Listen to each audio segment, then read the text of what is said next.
I needed quite a lot of preparation for today.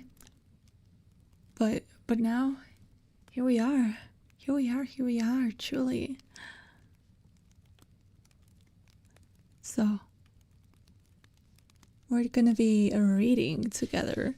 I actually, the preparation that I needed was to set up the... I had a bit of some issues trying to set up just having the book on screen. But I thought, like, what if people were like, oh, I'm trying to read alongside you, and like, I can't tell what page you're on or something like that. So I figured if you just were able to look at exactly where we are, then there would be no issue for anyone who wants to read along, you know? Hey, welcome in. Are we ready to read? This is a stream of all time, if I do say so myself. Okay. Let me close a few things on my computer.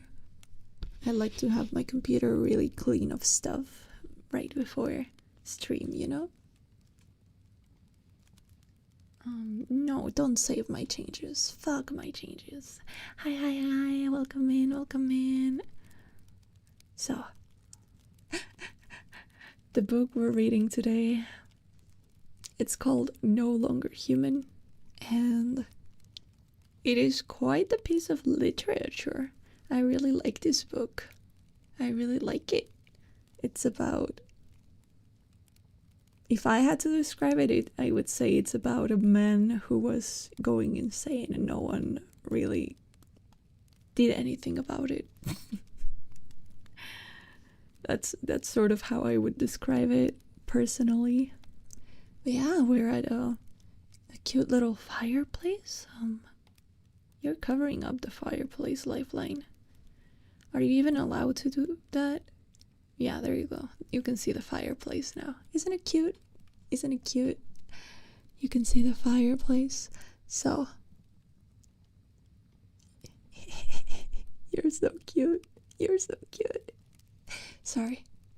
I'm so locked in. We're gonna read. Should I just start right off the bat? Or do you guys want to tell me how your day's been? How's your day been? I'm drinking some mate and ready to read.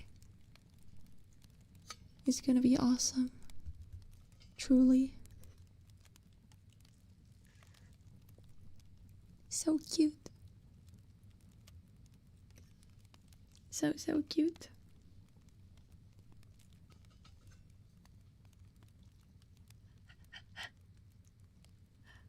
I'm nervous. I don't know. I'm nervous about reading.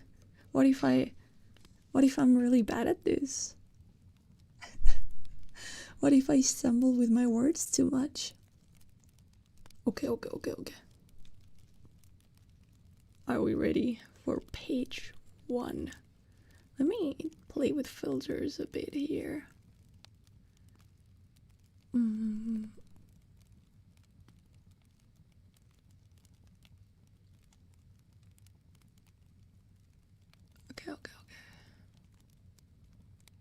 Okay. That looks a lot better, I think.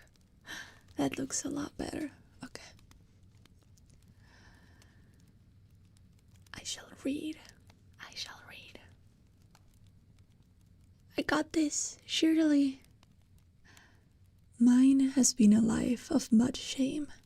I can't even guess myself what it must have been like to live the life of a human being. I was born in a village in the northeast, and it wasn't until I was quite big that I saw my first train. I climbed up and down the station bridge, quite unaware of its function was to permit people to cross from one track to another.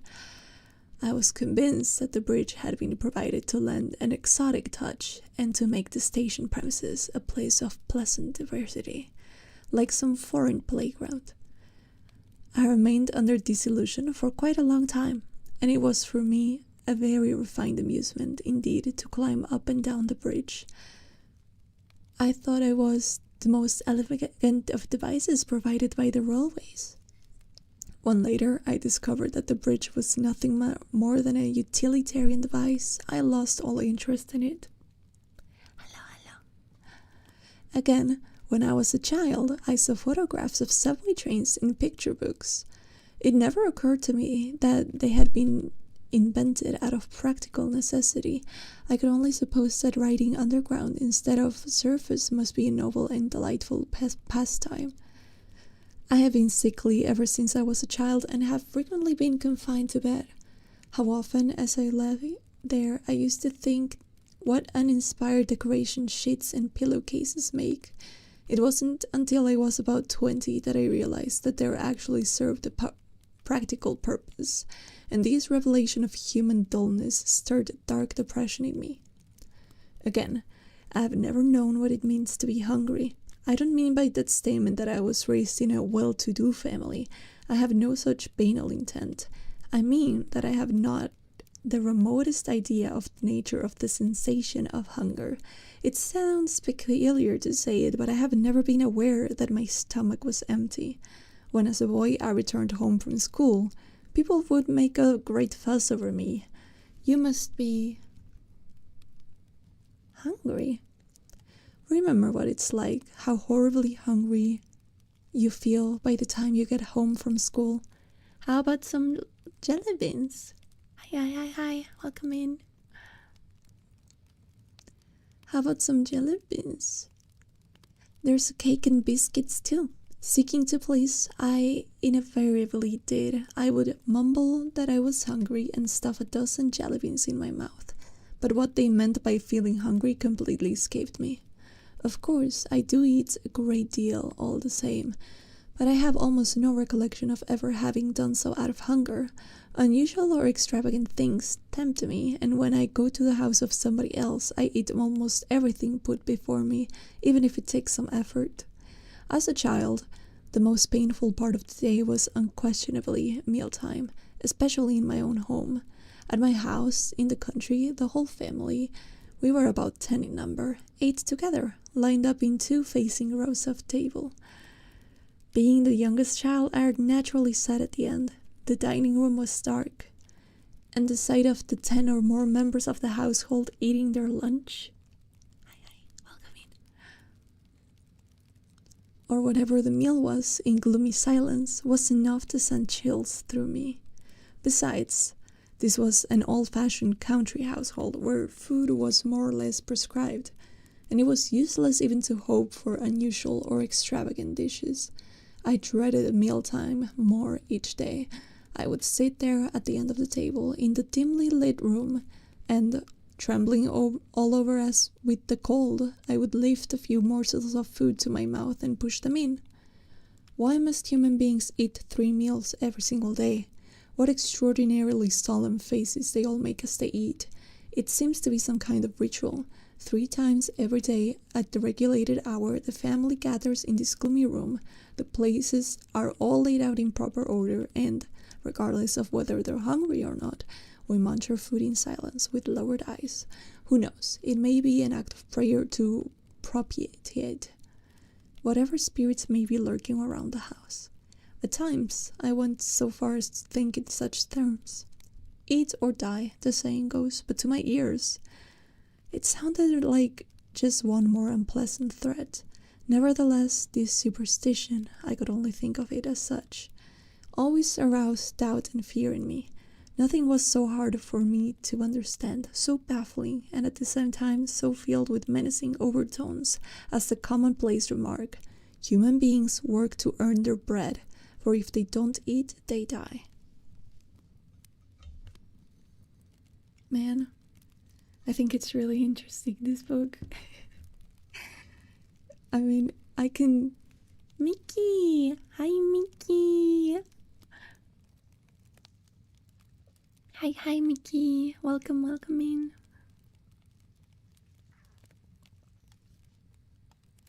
We are reading No Longer Human.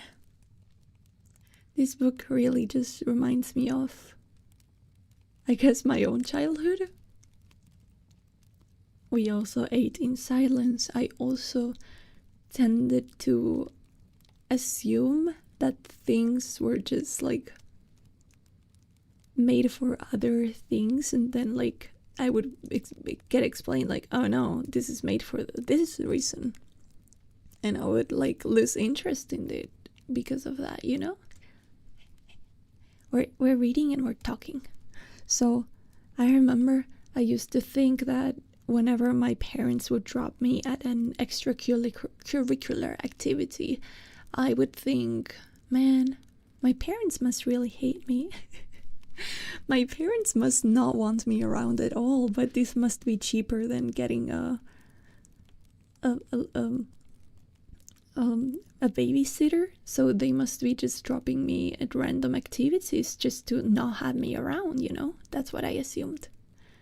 So I guess I kind of see where he's coming from, but as this book progresses, we'll see that his thoughts of this sort, they kind of just...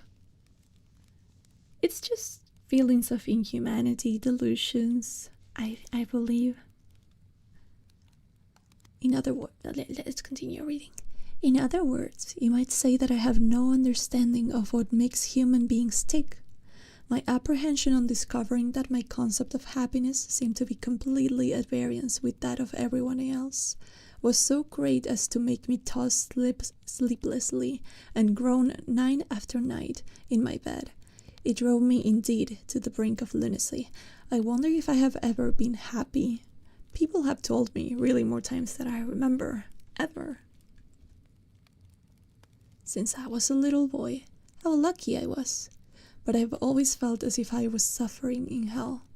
It has seemed to me, in fact, that those who called me lucky were incomparably more fortunate than I. I think the anime that you're referring to is either the No Longer Human anime or the Bungo Stray Dogs anime. Am I right? I think those are the two mentions that come to mind that have this book mentioned. Yeah. I have sometimes thought that I have been burdened with a pack of 10 misfortunes, any one of which, if borne by my neighbor, would be enough to make a murderer out of him.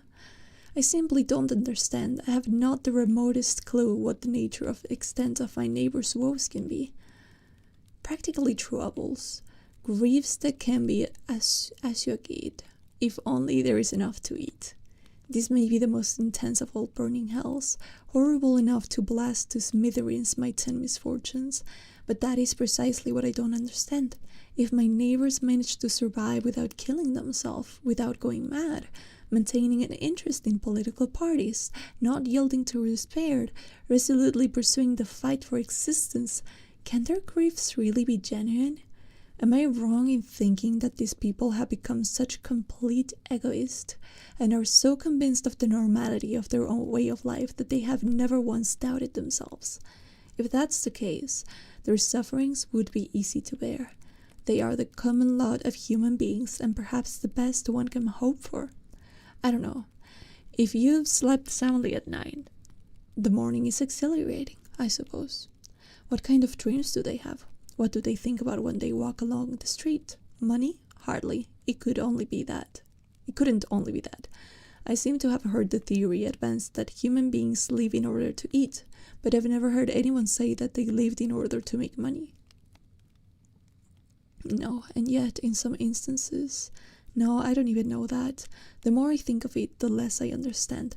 All I feel are the assaults of apprehension and terror at the thought that I am the only one who's entirely unlike the rest. It is almost impossible for me to converse with other people. What should I talk about? What should I say? I don't know. This is how I happen to invent my clowning. Here it begins. His clowning is a bit more like his attempt at conforming to how he perceives he should be acting in society, and it ends up adding a layer to his delusions of like, okay, so I'm the only one who's not human and everyone else is human, and I cannot understand how they live, I cannot understand how they function, I can only understand that I'm different, so therefore I must conform in some way. And it will only drive him further and further into madness, honestly. He tries to be like a bit of a funny guy or whatever. And he tries to pull a lot of jokes as a little kid.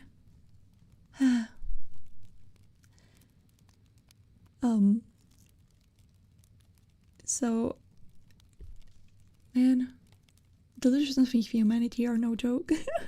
Let me continue reading. I have noticed that in photographs of me taken around that time, together with my family, all others have serious faces. Only mine is invariably contorted into a peculiar smile. This was one of more variety of my childish, pathetic antics. Again, I never once answered back anything said to me by my family. The least word of reproof stuck with me with the force of a thunderbolt and drove me almost out of my head. Answer back? Far from it. I felt convinced that their reprimands were without doubt voices of human truth speaking to me from eternities past. I was obsessed with the idea that since I lacked the strength to act in accordance with this truth, I might have already been disqualified from living among human beings. This belief made me incapable of arguments of self-justification. Whenever anyone criticized me, I felt certain that I had been living under the most dreadful misapprehension. I always accepted the attack in silence, though inwardly so terrified as almost to be out of my mind. Is it true, I suppose, that nobody finds it exactly pleasant to be criticized or shouted at? But I see it in the face of the human being raging at the wild animal in its true colors, one more horrible than any lion, crocodile, or dragon. People normally seem to be hiding this true nature, but an occasion will arise, as when an ox steadily ensconced in a grassy meadow suddenly lashes with its tail to kill the horsefly on its flank. When anger makes them reveal in a flash human nature in all its horror, seeing this happen has always induced me in fear great enough to make my hair stand on end, and at the thought that its nature might be one of my prerequisites for survival as a human being, I have come close to despairing of myself. I have always shook with fright before human beings, unable as I was to feel at the least particle of confidence in my ability to speak and act like a human being. I kept my solitary agonies locked in my breast. I kept my melancholy and my agitation hidden, careful lest any trace should be left exposed. I feigned an innocent optimism. I gradually perfected myself in the role of farcical eccentric.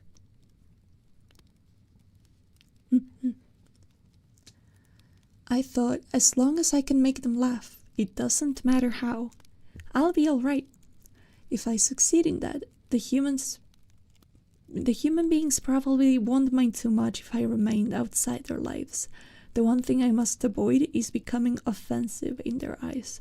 I shall be nothing, the wind, the sky.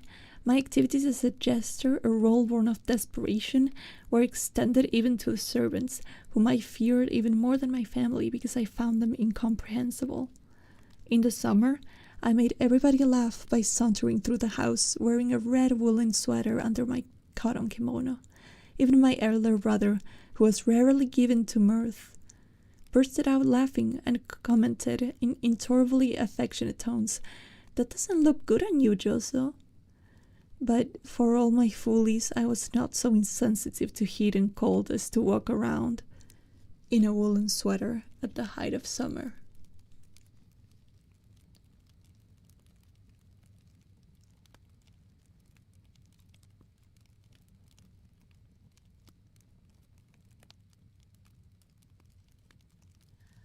I had pulled my little sister's leggings over my arms, letting just enough stick at the opening of the sleeves to give the impression that I was wearing a sweater. My father frequently had business in Tokyo and maintained a townhouse for that reason. He spent 2 or 3 weeks of the month at a time in the city, always returning laden with a really staggering quantity of presents, not only for members of our immediate family, but even for our relatives. It was a kind of hobby on his part. Once, the night before he was to leave to Tokyo, he summoned all the children to the parlor and smilingly asked us what present we would like this time, carefully noting each child's reply in a little book. It was the most unusual for father to behave so affectionately with the children. "What about you, Yoso?" he asked, but I could only stammer uncertainly. Whenever I was asked what I wanted, my first impulse was to answer nothing. The thought went to my mind that it didn't make any difference, that nothing was going to make me happy. At the same time, I was congenitally unable to refuse anything offered to me by another person. No matter how little it might suit my taste, when I hated something, I could not pronounce the words "I don't like it." When I liked something, I tasted it hesitantly, furtively, as though it were extremely bitter. In either case, I was torn by unspeakable fear. In other words, I hadn't the strength even to choose between two alternatives. In this fact, I believe, lay one of my characteristics, which in later years, was to develop into a major cause of my life of shame. I remained silent, fidgeting. My father lost a little of his good humor. "Will it be a book for you? Or how about a mask of the New Year lion dance? They sell them in children's sizes. Wouldn't you like one?" The fatal words, "Wouldn't you like that?" made it quite impossible for me to answer. I couldn't even think of any suitably clownish response. The gesture had completely failed. "A book would be best, I supposed," my brother said seriously. "Oh?" The pleasure drained from my father's eyes. He'd snapped his notebook shut without writing anything. What a failure. Now I had angered my father, and I could be sure that his revenge would be something fearful. That night, as I lay shivering in bed, I tried to think if there were still not some way of redressing the situation. I crept out of bed, tiptoed down to the parlor, and opened the drawer of the desk where my father had most likely put his notebook. I found the book and took it out. I rippled through the pages until I came to the place where he had jotted down a request for presents. I licked the notebook pencil and wrote in big letters, "Lion Mask." This accomplished, I returned to my bed. I had not the faintest wish for a lion mask. In fact, I would have actually preferred a book. But it was obvious that father wanted to buy me a mask, and my frantic desire to cater for his wishes and restore his good humor had emboldened me to sneak into the parlor in the dead of night. Yes, we are reading the Japanese novel by Osamu Dazai. Yeah.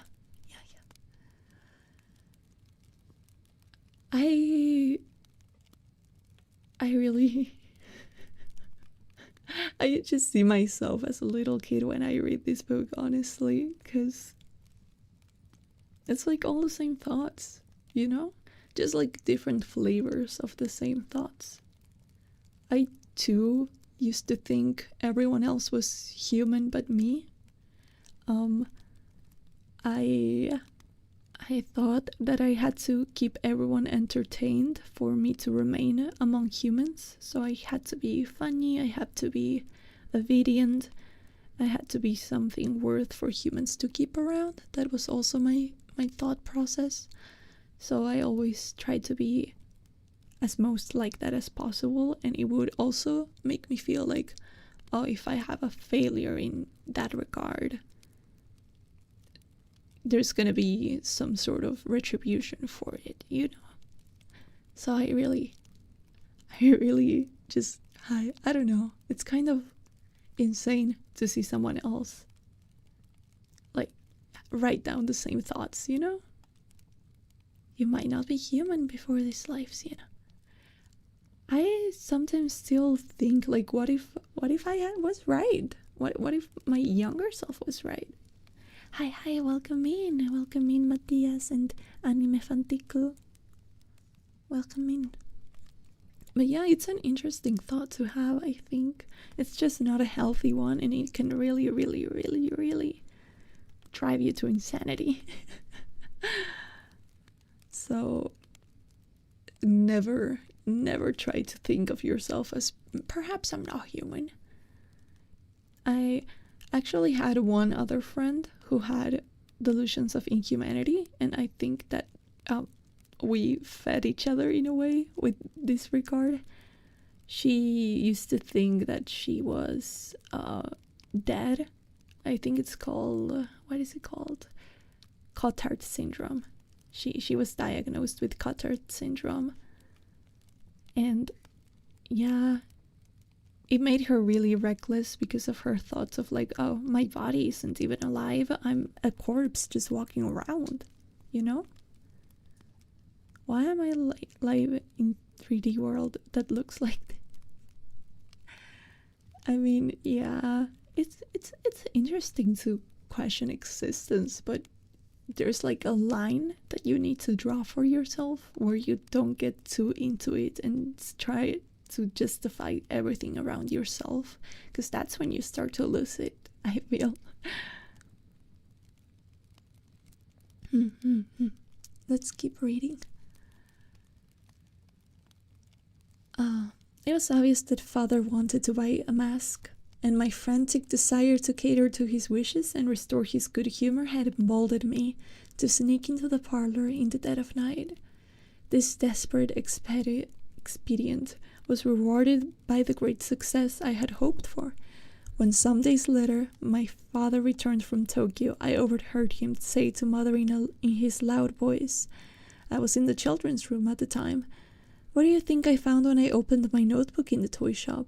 See, somebody has written here, lion mask. It's not my handwriting. For a minute I couldn't figure it out, then it came to me. This was one of Yosu's mischief. You know, I asked him what he wanted for Tokyo, but he just stood there grinning without saying a word. Later he must have got to wanting that lion mask so badly he couldn't stand it. He's certainly a funny kid. Pretends not to know what he wants, then goes and writes it. If he wanted a mask so much, all he had to do was tell me. I burst out laughing in front of everyone at the toy shop. Ask him to come here at once." On another occasion, I assembled all of our men and women servants in the foreign-style room. I got one of the men servants to bang at random on the keys of the piano. Our house was well equipped with the most amenities, even though we were in the country. And I made everyone roar with laughter by cavorting in a wild Indian dance to his hit and miss tune. My brother took a flashbulb photograph of me performing my dance. When the picture was developed, you could see my pee-pee through the opening between the two handkerchiefs which served for the loincloth. And this too occasioned much merriment. It was perhaps to be accounted a triumph, which surpassed my own expectations. I used to subscribe regularly to a dozen or more children magazines, and for my private reading ordered books of all sorts from Tokyo. I became an adept in the exploits of Dr. Nonsense and Dr. Know-It-All.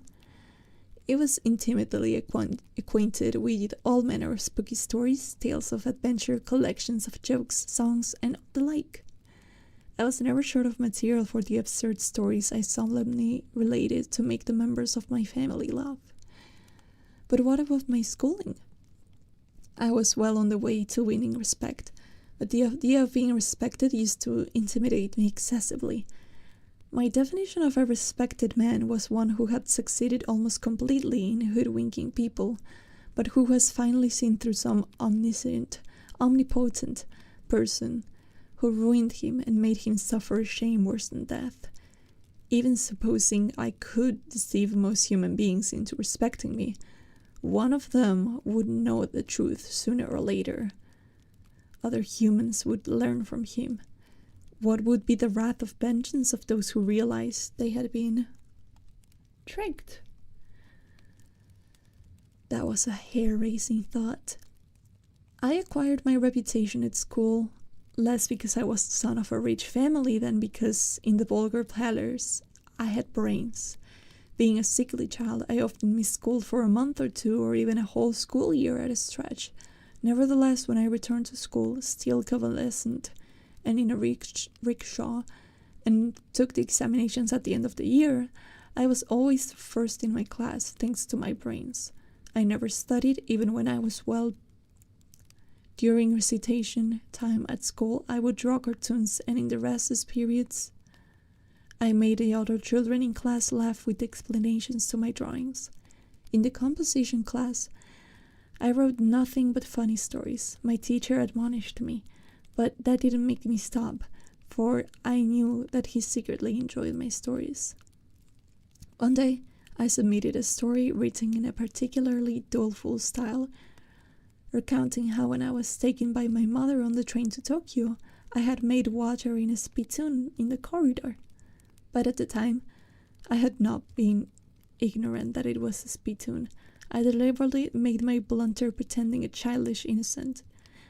I was so sure that the teacher would laugh that I stealthily followed him to the staff room. As soon as he left the classroom, the teacher pulled out my composition from the stack written by my classmates. He began to read as he walked down the hall and was soon snickering. He went into the staff room, and a minute or so later, when he finished, he burst into loud guffaws, his face scarlet with laughter.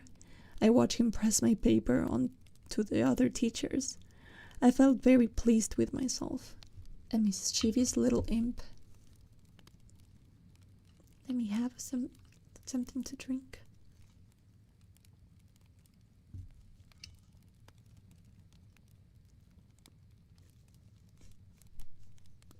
You're not human, you're the goat.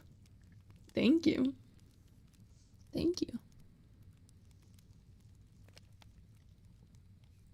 It's really embarrassing to talk about those times, but if you want to see that more in depth, I used to think I was a doll, like in some way not born but created, and as any doll, I lived for other people's playtime. That's how I would word it in my brain.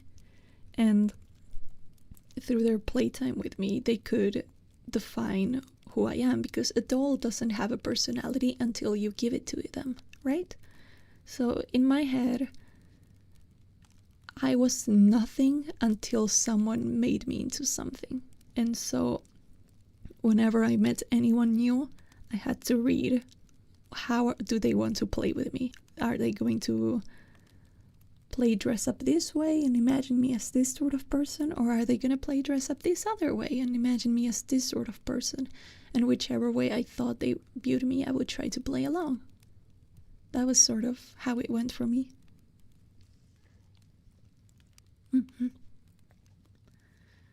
It was definitely not a healthy mindset.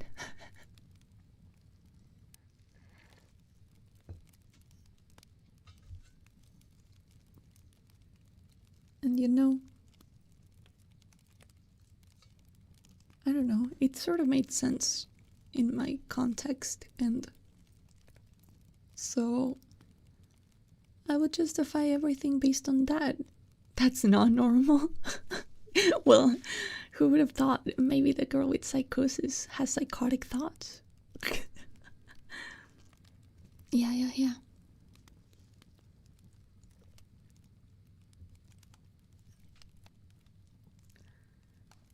I mean, I don't know. I feel like when your brain is scattered and unhealthy, like you have some mental disorders that you're dealing with, like mine, and the size, it's sort of like you're making these things up to protect something. Like your brain is always just trying to protect you.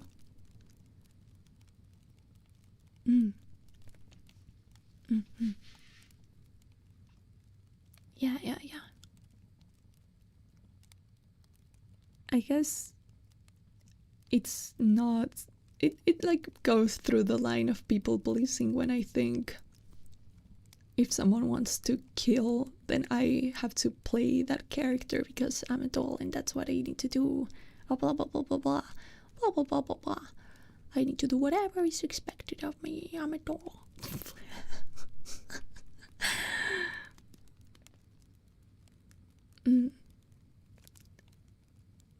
Yeah, it does mix into that. Let me keep reading.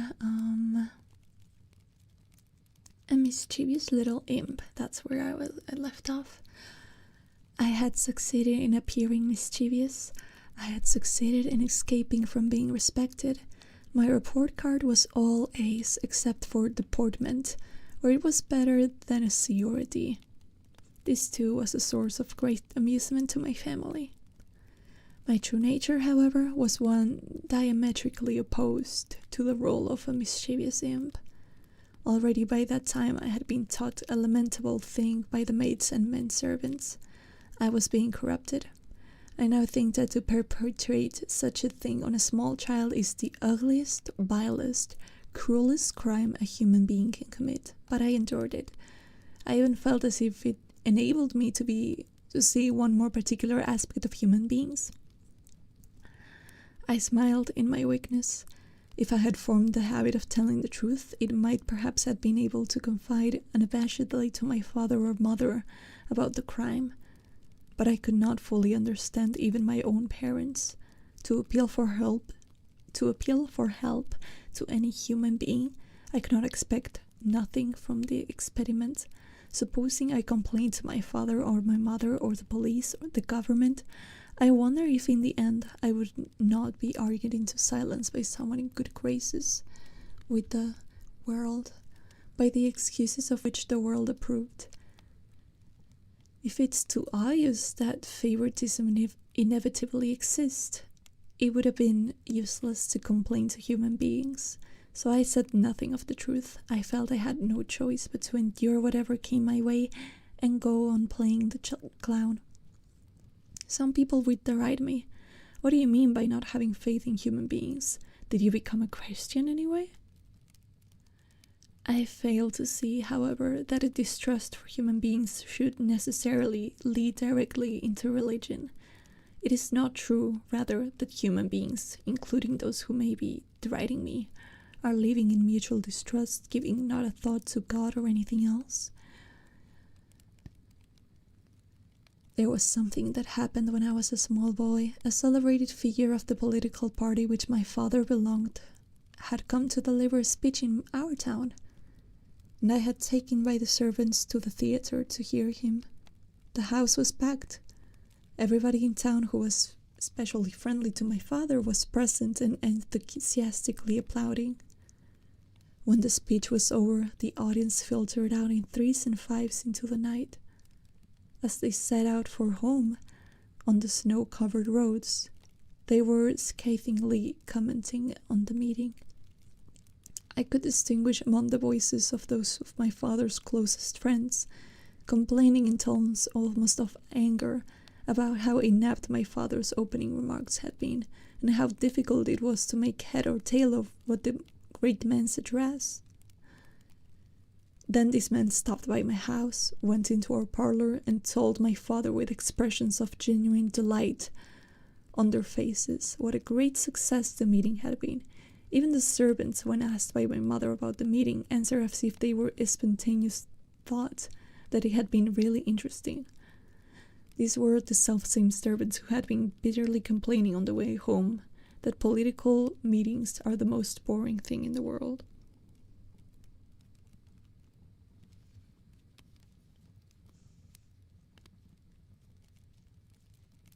This, however, is only a minor example. I am convinced that human life is filled with many pure, happy, serene examples of insincerity, truly splendid of their kind, of people deceiving one another without, strangely enough, any wounds being inflicted, of people who seem unaware even that they are deceiving one another. But I have no special interest in instances of mutual deception. I myself spend the whole day long deceiving human beings with my clowning. I have not been able to work up much concern over the morality prescribed in textbooks of ethics under such names as righteousness. I find it difficult to understand the kind of human being who lives or who is sure he can live purely, happily, serenely, while engaged in deceit. Human beings never did teach me that abstruse secret. If I had only known that one thing, I should have never had to dread human beings, nor should I have opposed myself to human life, nor tasted such torments of hell every night. In short, I believe that the reason why I did not tell anyone about that loathsome crime perpetrated on me by the servants was not because of distrust for human beings, nor, of course, because of Christian learnings, but because of human beings around me had righteously sealed me off from the world of trust or distrust. Even my parents at times displayed attitudes which were hard for me to understand. I also have the impression that many women have been able instinctively to sniff out this loneliness of mine, which I confided to no one, and this in later years was to become one of the causes of my being taken advantage of in so many ways. Women found in me a man who couldn't keep a love secret. Man, this book is so sad. This book is so sad.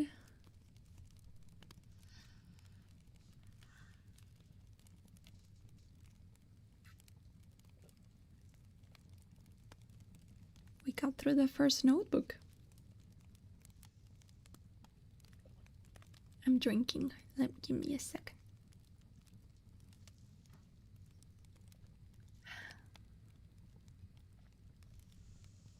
I feel like I become a bit breathless when reading.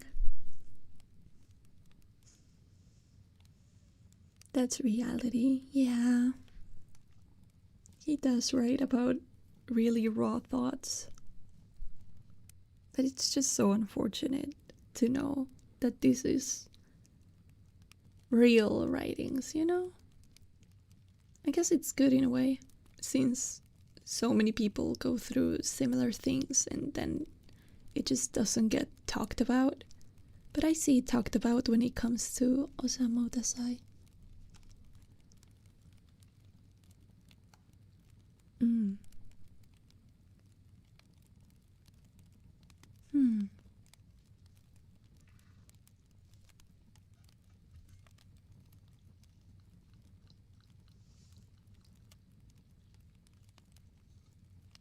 Or what? Okay, next. On the shore, at a point so close to the ocean that one might imagine it was there that the waves broke, stood a row of over 20 fairly tall cherry trees, with coal-black trunks. Every April, when the new school year was about to begin, these trees would display their dazzling blossoms and their moist brown leaves against the blue of the sea. Soon a snowstorm of blossoms would scatter innumerable petals into the water, flecking the surface with points of white which the waves carried back to the shore. This beach, strewn with cherry blossoms, served as a playground of the high school I attended. Stylized cherry blossoms flowered even on the badge of the regulation school cap and on the bottoms of our uniforms. A distant relative of mine had a house nearby, which was the reason why my father had specifically selected for me this school of cherry blossoms by the sea. I was left in the care of the family whose house was so close to school that even after the morning bell had rung, I could still make it to class in time if I ran. That was the kind of lazy student I was, but nevertheless I managed, thanks to my accustomed antics, to win popularity with my schoolmates. This was my first experience living in a strange town. I found it far more agreeable than my native place. One might attribute this perhaps to the fact that my clowning had by this time become so much of a part of me that it was no longer such a strain to trick others. I wonder, though, if it was not due instead to the incontestable difference if in the problem involved in performing before one's own family and strangers, or in one's own town and elsewhere. This problem exists no matter how great a genius one may be. An actor dreads most the audience in his hometown. I imagine the greatest actor in the world would be quite paralyzed in a room where all his family and relatives were gathered to watch him. But I had learned to play my part. I had, moreover, been quite a success. It was inconceivable that so talented an actor would fail away from home. The fear of human beings continued to wreathe my breast. I am not sure whether more or less intensely than before, but my acting talents had unquestionably matured. I could always convulse the classroom with laughter, and even as the teachers protested what a good class it would be only if I were not in it, he would be laughing behind his hand at a word for me. Even the military drill instructor, whose most usual idiom was a barbarous, thunderous roar, would burst into helpless laughter.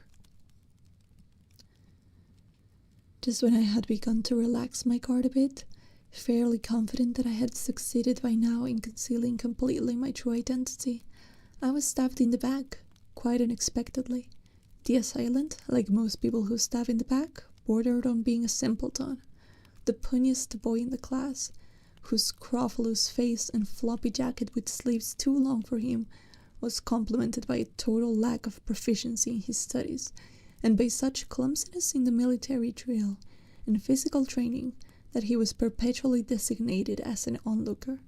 Not surprisingly, I failed to recognize the need to be on guard against him.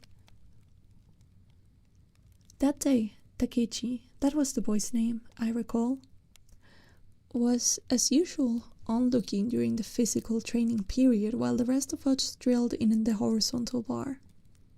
Deliberately, assuming as solemn face as I could muster, I lunged overhead at the bar, shouting with the effort.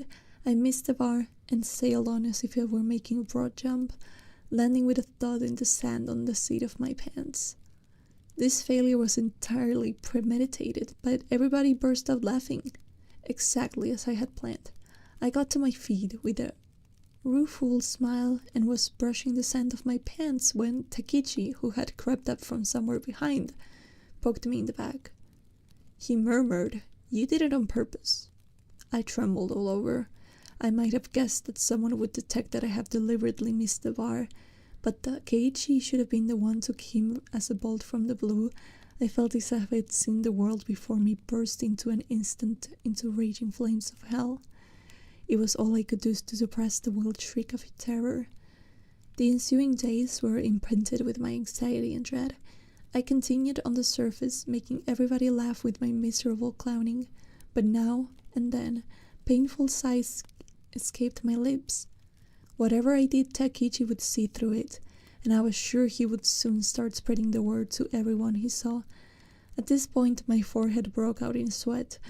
I stared around me vacantly with the wild eyes of a madman. If it were possible, I felt I would like to keep a 24-hour day surveillance over Takechi, never stirring from him, morning, noon, or night, to make sure that he did not divulge the secret.